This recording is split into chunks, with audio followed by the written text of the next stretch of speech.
Spacey, sticky, super cush.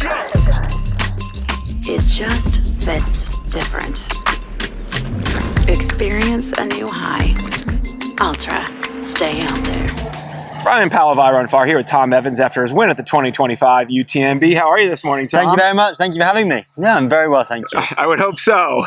Yeah, a little bit tired, a little bit stiff, but I can deal with that, I think.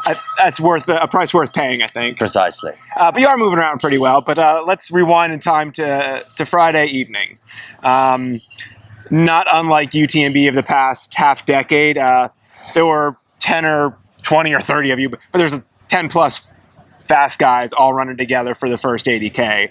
Did it feel like you were all together? Were you racing? Were you being patient? What was going on? Yeah, I think it was one of those, like, we were all together, but everyone was definitely on different strategies. Some people were going harder on the downhills, and that was definitely not my plan. It was it was old school UTMB that, funnily enough, works.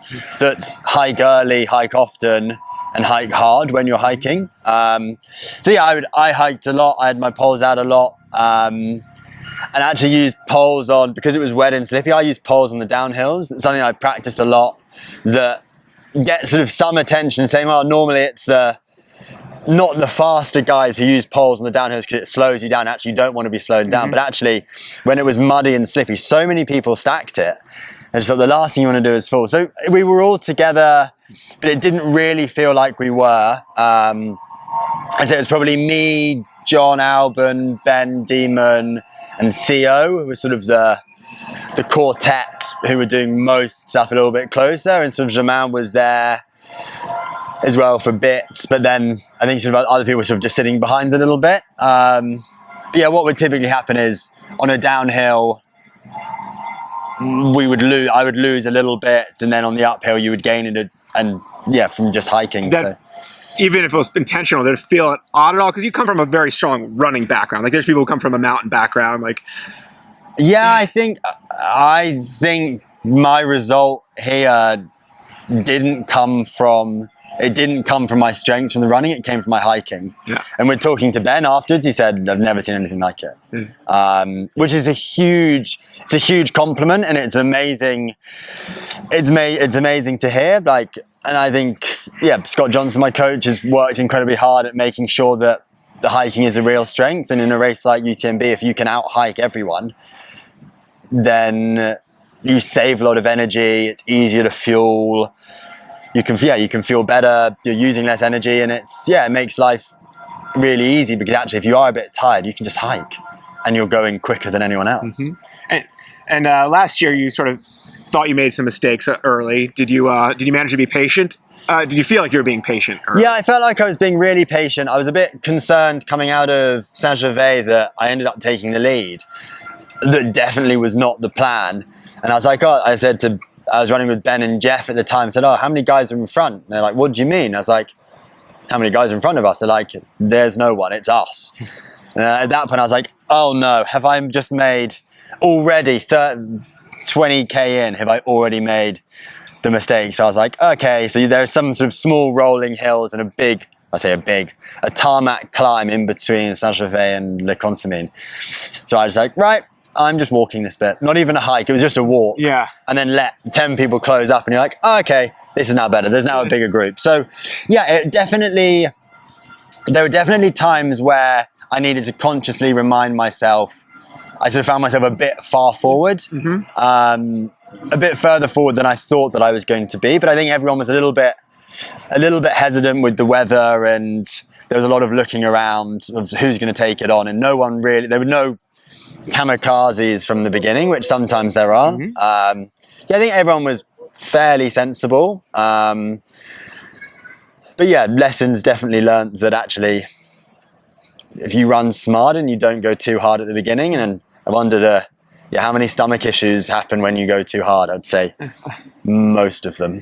It's interesting, almost in the same sense of a mantra, like a little reset. Like, you could have just backed off and gone into like a power hike rather than run that roller. Yeah. But you even went a little step beyond that, Yeah. like, consciously. Yeah, I think it's really important. You've got such a long day that you need to look after yourself, and whether that's with putting your jacket and gloves on early, or it's just slowing down, seeing like, oh, heart rate or effort's a little bit high. Let's just back off a little bit. Let's take 30 seconds, start feeling good again, and then get back into things, rather than just trying to rush it and trying to force it. And I think that was really big for me this year, is just not trying to force it, just be really fluid and do what you need to do. And then everything that you do is really, really deliberate. I am deliberately putting my jacket on, or I'm deliberately unfastening, I'm deliberately unzipping it but doing a little clip up so it's like a cape. Everything I did had a purpose and a reason behind it. I wasn't just gonna, oh, someone else put his jacket on, I'm gonna put my own one as well. It was okay, this is what I need to do, and then make the decision, go with it. I reckon I had my jacket on and off 20, 25 times in the race. And it's interesting because it doesn't only, it's you taking active care of yourself, but it's also an active agency. Like you can't, if you're being proactive in doing those things and conscious about it, you're not being reactive, and you don't build a narrative like, this is happening to me. But then also, I agree. But then also in like a really, I guess, a fairly holistic approach. And yes, I'm all about numbers, and I'm not all about, but I like numbers and data. But when you do something, like, you can praise yourself. Like, I said to myself so many times, oh, well done, that was really good. Literally putting my gloves on or taking them off. A little bit of praise, then like your brain chemicals, it's like, it's what you need. You're fueling yourself, and it's sort of that positive feedback that you're giving yourself. Oh, I did that really well. So you then do it again, and you do it again. And before you know it, you're smiling, and you're like, we're here because we want to be here. So that's out of choice. And I'm really happy. I'm having a really good day. And that then sort of compartmentalizes itself, and you go from, I'm really happy, I'm having a good day, so I'm then even happier and I'm having an even better day. So yeah, it was, I think stuff like that really helped. Anybody from at the very front of the pack to the very back of the pack can take that same lesson. 100%, yeah. Be kind to yourself and do the things that you need to do to get the job done. Yeah. So we're at Courmayeur now. There's still a bunch of you together. It's not quite so packed up. Walk me up the Grand Col Ferret. I think, so going on Balcon, I was very chilled. We caught up with Theo pushed just before Courmayeur and got a bit of a gap on us. And we could sort of see his headlamp at points on the Balcon. And who are you with? Sorry, just your friend. And then me and Ben Demon are together at this point. And John was there for a little bit, but then dropped off. Were you two actively working together at all? Or not really. It was sort of just, we'd take it in turns to be at the front, but it was normally coincidental. Okay. And then I realised, sort of coming into Arnuva, that I sort of turned around, or maybe I said something to Ben and he didn't reply, which was very unlike him. So I sort of turned around and couldn't see his lamp. So I thought, okay, well, maybe he's just tied a shoelace or whatever. Got into Arnuva. Then as I left Arnuva, he was coming in. So like, okay, that's a minute. So then I didn't do anything crazy. I sort of just got my poles and just started hiking, but we sort of race pace plus for 10 minutes and could just see the gap growing and growing. And I felt really comfortable. I already had my jacket on. I had thick gloves on. You're ahead of Theo at this point. Yeah, okay. And ahead of Theo at this point. And just felt really good climbing, and the conditions were grim. So I was like, cool, great. Like, let's work on this climb. And I think I put 6-7 minutes into Ben on the climb, and 99% hiking. And I just thought, right, if I can get to the top, then the weather was so miserable at the top. So I had it's the first time I've had to use sort of clear glasses at night, and it was a complete game changer. You actually needed them. And then at that point, so just kept sort of taking a minute here, a minute there, not pushing hard, but just trying to be really smooth. And again, it was at this point, it was like, okay, well now, once you had established a gap, you need to keep it. You can't, if the deficit goes the wrong way and he starts closing in a little bit, then that's going to push him forwards. But I was like, right, let's get 10 minutes. It's not a massive gap, but 10 minutes is still 10 minutes. If you had to sit down on a rock for 10 minutes and wait for someone, it seems like a really long time. And then I just really looked after myself. I changed my clothes a lot, changed my jackets a lot, changed my gloves at every opportunity. I think it was just I just managed things well, and on a pacing standpoint, just ran to really cruisy and then hiked really hard. Yeah. So basically, it was one push up out of Arnuva. Like, you really went beyond. Yeah, and then, but I wouldn't, like, it wasn't, I think all of the subsequent climbs were all probably a similar effort. Like, it wasn't, I just felt really strong in the hikes. And I look at it came up on the Strava from Courmayeur to, I think it was Courmayeur to La Folie from 2022 compared to this year. I was 50 minutes faster this year. And yes, we didn't do pyramids, so we didn't have as much fatigue in the legs.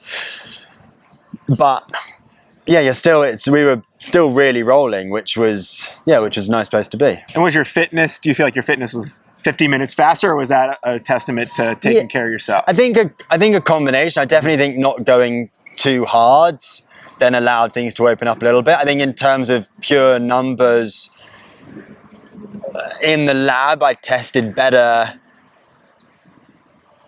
8 weeks before UTMB than I did 8 weeks before Western States. Okay. And I think sort of the training peaks numbers and everything was pointing towards higher fitness, but in a different, more sort of muscular endurance and resistance to fatigue rather than just a massive engine for Western States. The training was incredibly specific for the demands of the race, doing a lot of hiking. Yeah, tell me about your specific uphill training. I think the uphill training, what we would do is we did a lot here. I've been in Chamonix for 8 weeks, and we would do the Chamonix VK, but just up to Plan Praz. I say just up to, so 1,000 meters of climbing. We do one with a 15 kilogram pack on, at a sort of a tempo effort. So funnily enough, a similar effort to what I climbed Grand Col Ferret.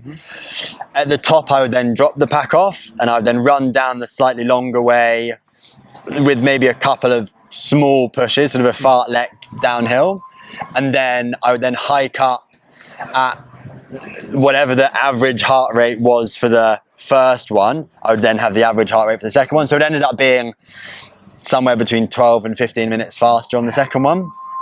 You've already got the fatigue in your legs, and that was the specificities. That was a 2.5 hour session, then take the lift down just to save your legs a little bit. And I think there definitely isn't one session that was the make or break for a race, but I think we did that session every week for 7 weeks. Yeah. But that was on top of a foundation of doing a lot when we were back home. I did a lot on the treadmill with a weighted vest. And that's just hiking. And that was just hiking because I had our daughter Phoebe in a baby crib next to me while I was doing that. Your wife gets a little break and you're your dad on the treadmill. Precisely. So, I think did far more hiking this year, and I guess not doing a cross-country run season just allows you to do, I think a cross-country run season is really good, probably in a Western States year. But I think mountains in the UK, the weather was bad this weekend, but that's a fairly standard day out in the UK, minus the snow. But I think it's just being able to look after yourself and be able to make those decisions and understanding, okay, I've got a jacket on and gloves on, how do I fuel? So knowing, okay, well, let's change the fueling strategy. Instead of having gels, let's just have more drink mix, because you don't need to undo a gel wrap with that, or Morton do small bottles where you can put 3 gels in.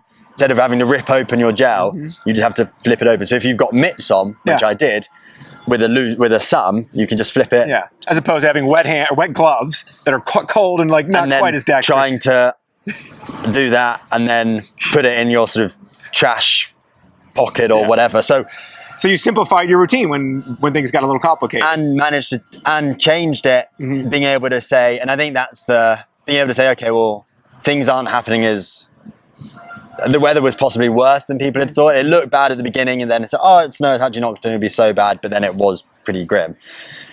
So yeah, I think just being able to adapt things on the move and sort of trusting yourself that making the decision and then going with it rather than not making a decision at all. Or questioning once you do. Or questioning once you do it. So let's get to the last 50 plus K. You've built a more substantial lead. Is there any time you ever backed off, like not backed off to 90%, but backed off to 96, 97% where you're... Not really, to be honest. Yeah. Like you just never know who's coming through. Like I have been in Valacine 20 minutes behind someone, and if you pop, you pop. So it was just okay, just keep going for as long as you can, because you just don't know someone could be coming like a train behind you and you've just got no idea. Your mountain's light goes on or whatever it is. Like, these things happen. Yeah. So no, I kept going, and I relaxed a little bit on the final descent from Flagere, but still moving pretty well. But yeah, it was at that point that I knew that as I was at Flagere, I knew Ben was just starting the first descent in the forest. So at that point I was like, okay, well, if I stay on my feet, that's where you can kind of, just like, you got to start get the rubber side down. Yeah, start to enjoy things a little bit more. But no, we stayed in Argentière this year, so a lot of my standard run was going up Col de Balme, dropping into Triant, and then doing the Triant UTMB climb, descending into Valacine, and then running along the bottom back to Argentière. So for me, that was all genuinely felt like I had the home advantage, because especially when I got to Triant, I was like, okay, this is my least favorite climb of the course, but I reckon I've done it twice a week for 8 weeks. So it's like, okay, well, take something you don't like and convince yourself that you like it. That's a lie. I still don't like it. So not in the context of just of winning this specific edition, but like, what were your emotions in those last miles or today in the context of running UTMB all these years? You've had very good performances. You had some performances that were rougher. Like, I think this year has just been really simple. It's just not it's not that I don't care or not that I don't try, but just not trying too hard. I think if you become so fixated with something, I think Jim said it really well, like he felt like he needed to win the race rather than wanting to win, and that was something that I took into this year. It's like I don't need to do anything. Like, I'm not doing this for other people, I'm doing this for myself. I really want to win.